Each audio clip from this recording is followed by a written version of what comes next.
Directory assistant. Right, 8 Montgomery. 3161. Number is 265-4334. Her number is 26585. The what man? The obstetric group. Well, Ivy, the fact of the matter is Alabamians are paying for directory assistance right now. It is not a free service. Everyone in the state is helping to cover the cost of providing directory assistance in their basic monthly rate.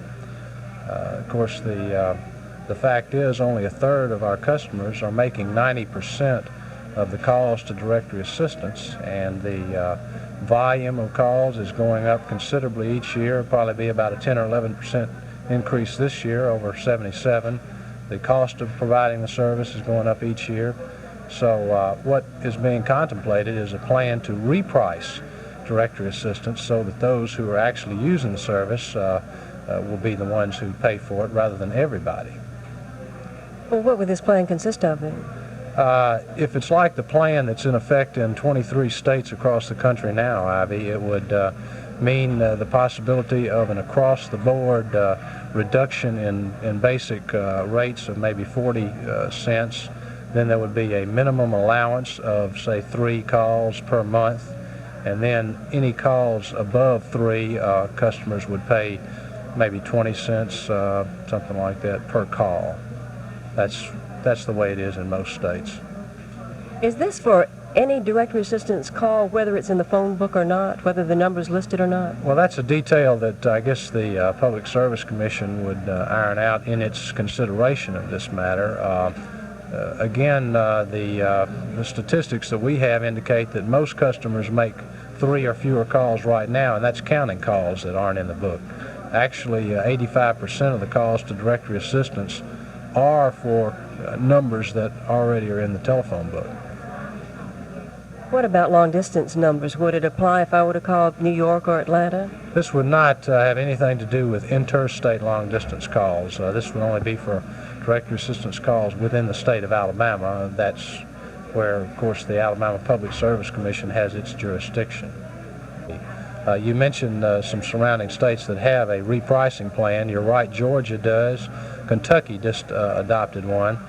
And as I mentioned, about 23 states across the country have a repricing plan, and one has been proposed in many other states. When you consider all of the states, when you talk about nationwide averages, last year the volume of calls to directory assistance actually went down about 50%. So this is obviously a way that we can hold down our cost, and of course that holds down the rates for telephone users. And again, it's a way that those who are really using the service would be the ones paying for it rather than everybody.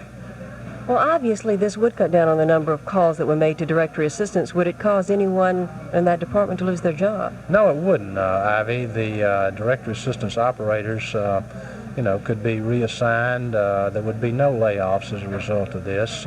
Really what it would mean is that we would not have to continue hiring more and more operators in the future because we can, control the volume of calls. It would be reduced.